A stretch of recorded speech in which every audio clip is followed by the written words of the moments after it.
সবাই ভালো আছেন? আমিও ভালো আছি। তো আজকে আপনাদের একটা নতুন একটা রেসিপি করে দেখাবো। সেটা হলো লইটা মাছের চপ।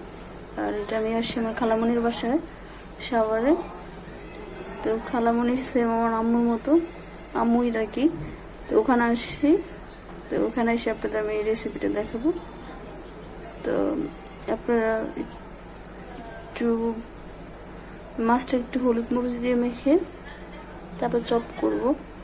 তো আমি বেসনটা হলুদ মরিচ দিয়ে মেখে আপনাদের একটু দেখাচ্ছি। আসলে আমার এখানে লাইট অনেক কম, এর জন্য মানে ভালো করে দেখা যাচ্ছে না।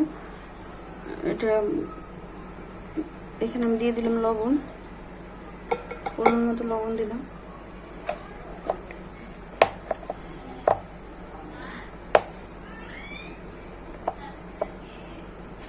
এখানে দিয়ে হলুদ আর মরিচ মিক্স করা আছে, এটা আমি দিয়ে দিলাম 1 চামচ।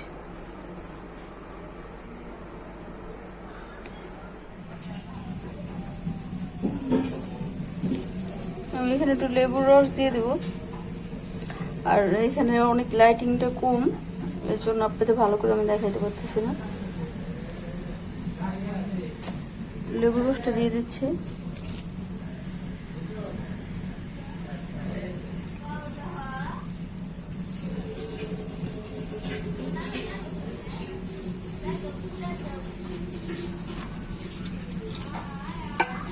এখন আমি সুন্দর করে এটা মাখাই নেব।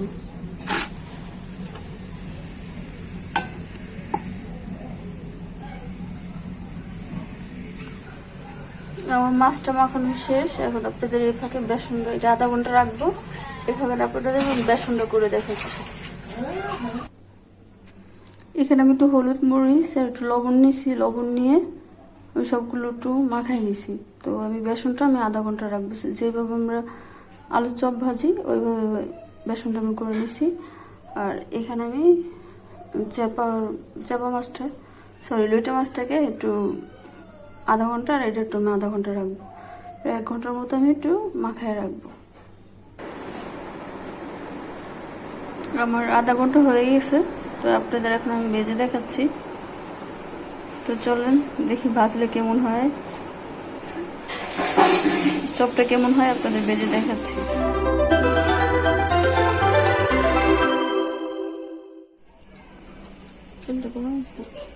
ভিডিও অন করার আগে করছি, আমি দেখতেছি তেলটা গরম হয়েছে কিনা। হ্যাঁ, তেলটা গরম হলে আরো হবে। আমি এখন বেসনের ভিতরে চুবে আমি যেভাবে আলু চপটা করে আমি ওইভাবে দিয়ে দিই একটা করে। একদম এটা অল্প আছে ভাজতে হবে, মিডিয়াম টু লো। হ্যাঁ,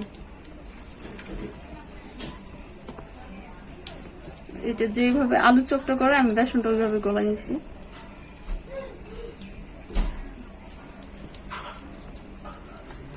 আর এটা হলো আমার বাসা, এটা আমার খালামণির বাসা। এখানে আসছি বেড়াইতে, এর জন্য আমার তো ইউটিউব নতুন, এটা তো প্রতিদিনই ভিডিও দিতে হয়। আর এখানে নতুন নতুন মজার মজার খাবার হবে, সবই ভিডিও হবে, আপনাদের সাথে সবই শেয়ার করবো প্রতিদিন। তাই নাকি?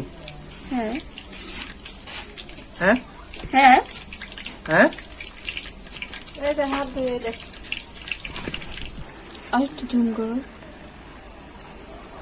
আমার মাছটা হয়ে গেছে, তো আমি এখন উঠে ফেলতেছি, আর বাকিগুলো এইভাবেই ভাজা নেব। আর এটা একটু বেশি লইটা মাছ, তো এর জন্য আমি একটু বেশি ফ্রাই করছি।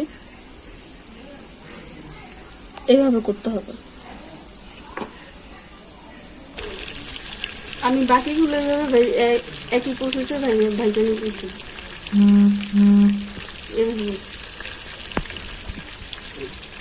আমার সবগুলো ভাজা হয়ে গেছে। তো আপনাদের আমি এখন পরিবেশন করে দেখাবো।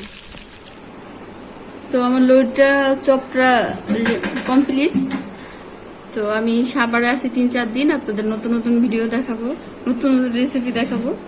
তো সবাই ভালো থাকেন, সুস্থ থাকেন, আল্লাহ হাফেজ।